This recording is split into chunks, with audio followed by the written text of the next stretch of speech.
नमस्कार, मैं माउली हिंदी समाचार में आपका स्वागत है और मैं हूं शेख इस्माइल। विधायक पायल शंकर ने आरोप लगाया कि सीएम रेवंत रेड्डी, जिन्होंने विधानसभा चुनाव के दौरान कहा था कि अगर कांग्रेस पार्टी सत्ता में आई तो वो 2 लाख रुपए का कर्ज माफ कर देंगे, उन्होंने सत्ता में आने के बाद अपना वादा तोड़ दिया। सोमवार को जैनत मंडल के गिम्मा गांव में सांसद प्रत्याशी नागेश के समर्थन में चुनाव प्रचार किया गया। इस मौके पर गांव आए विधायक का पार्टी नेताओं ने जोरदार स्वागत किया। इस मौके पर उन्होंने घर घर जाकर लोगों को केंद्र सरकार की योजनाओं के बारे में बताया और उनसे बीजेपी पार्टी के चुनाव चिन्ह पर वोट करने का अनुरोध किया। इससे पहले उन्होंने रोजगार गारंटी कर्मियों से बात की और उनकी समस्या के बारे में जानकारी ली।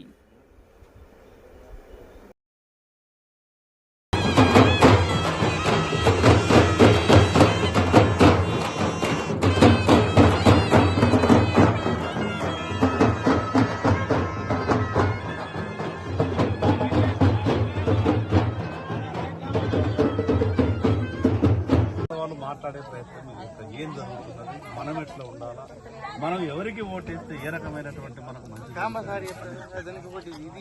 మనం ఎప్పటిదాకానైతే మంచి ఆలోచించము, మిగతా కూడా మీదికి వెళ్ళి మనం మంచి. ఇప్పటి వరకు ఎందరో మందికి ఓట్లు వేసినాం, ఎందరో మందిని ప్రధానమంత్రులుగా చూసినాం, ఎన్నోసార్లు పార్లమెంట్ ఎన్నికల్లో ఓటు హక్కుని వినియోగించుకున్నాం.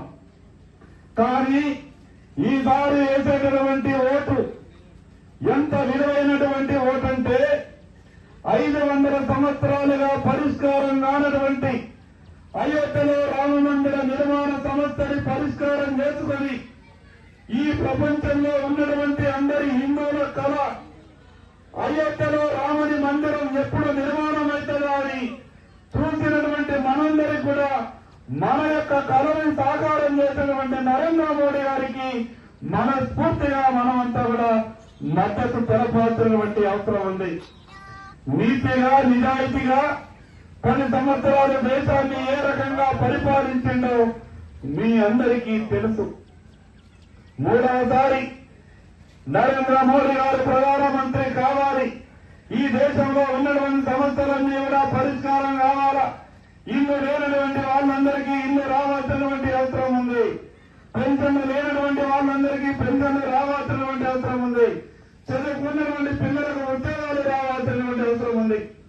మరి ఈ సమస్యలన్నీ కూడా పరిష్కారం కావాలంటే కేవలం ఒక నరేంద్ర మోడీ గారితోనే సాధ్యమవుతుంది.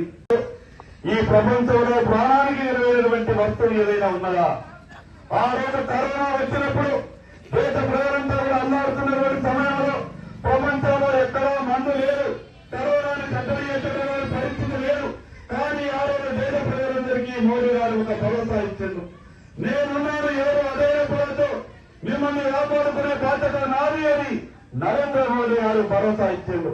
భరోసా ఇవ్వడమే కాకుండా ప్రపంచంలో ఎక్కడ లేకన్నా ముందే మన దగ్గర ఉన్నటువంటి శాస్త్రజ్ఞులను ప్రోత్సహించి కరోనా మందును కనిపెట్టి దేశ ప్రజలందరికీ కరోనా మందునిచ్చి మన ప్రాణాన్ని కాపాడినటువంటి గొప్ప వ్యక్తి నరేంద్ర మోడీ గారు.